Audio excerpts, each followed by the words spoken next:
आदरणीय अध्यक्ष जी, राष्ट्र के जीवन में कुछ महत्वपूर्ण पल आते हैं और उस समय की समाज की मनस्थिति और नेतृत्व की क्षमता उस पल को कैप्चर करके एक राष्ट्र की अमानत बना देती है, एक मजबूत धरोहर तैयार कर देती है। मैं समझता हूं कि भारत के संसदीय लोकतंत्र के इतिहास में ये वैसे ही पल है। आवश्यकता तो ये थी कि 25-30 साल पहले जब से विचार सामने आया, आवश्यकता महसूस हुई, हम इसको लागू कर देते और हम आज उसको काफी परिपक्वता तक पहुंचा देते हैं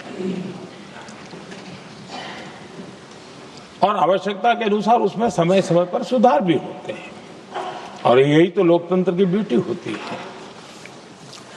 हमारी मदर ऑफ डेमोक्रेसी है, हमारी हजारों साल की लोकतंत्र की एक विकास यात्रा रही है और उस विकास यात्रा में एक नया आयाम जोड़ने का एक शुभ अवसर सदन के हम सभी साथियों को मिला है। और मैंने प्रारंभ में कहा है कि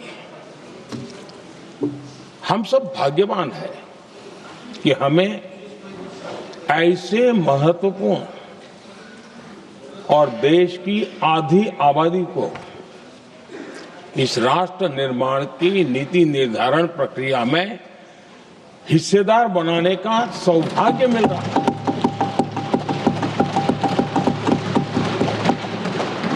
ये हम लोगों के लिए सौभाग्य है और मैं चाहता हूं कि मेरे सभी माननीय सांसद, मैं इधर उधर की आज बात करना नहीं चाहता हूं, हम सभी सांसद इस महत्वपूर्ण अवसर को जाने न दें।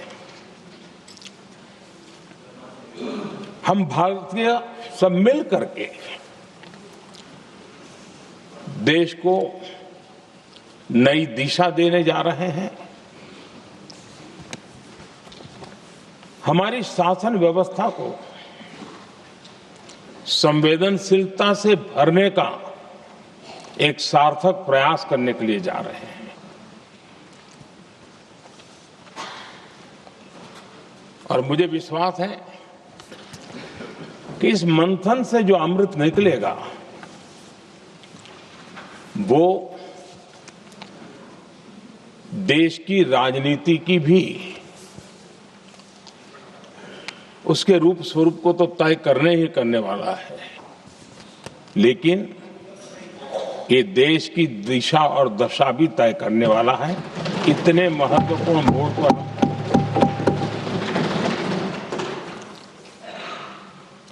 आदरणीय अध्यक्ष जी, 21वीं सदी में भारत एक नए आत्मविश्वास के साथ आगे बढ़ रहा है। विश्व में भी आज भारत की स्वीकृति हम सब महसूस कर रहे हैं और ये हम सबके लिए गौरव का पल है। एक समय हमारे पास आया है और इस समय को हमने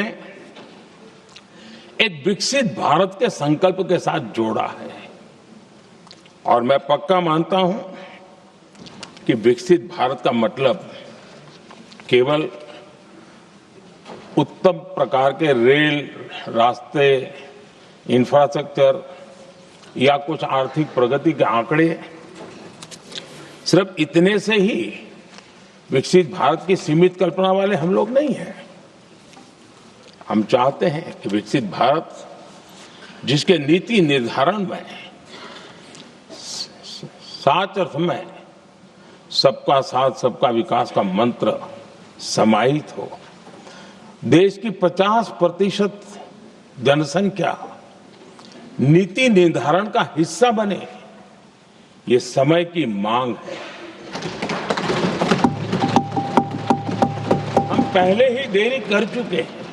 कारण कोई भी होंगे, जिम्मेवार कोई भी होंगे, लेकिन इस सच्चाई को हमें स्वीकार करना होगा कि जब हम अकेले मिलते हैं तब मानते हैं हाँ यार, लेकिन जब सामूहिक रूप से मिलते हैं, मुझे याद है कि जिस इसकी प्रक्रिया चली थी, सभी दलों से मिलना हुआ है, एक दल को छोड़ करके जिन जिन से मिलना हुआ है, हर एक ने सैद्धांतिक विरोध नहीं किया है। बाद में जाकर के जो कुछ भी हुआ होगा, राजनीतिक दिशा पकड़ी जा रही है, लेकिन जो राजनीतिक दिशा में ही सोचते हैं, मैं उनको भी एडवाइज करना चाहूंगा।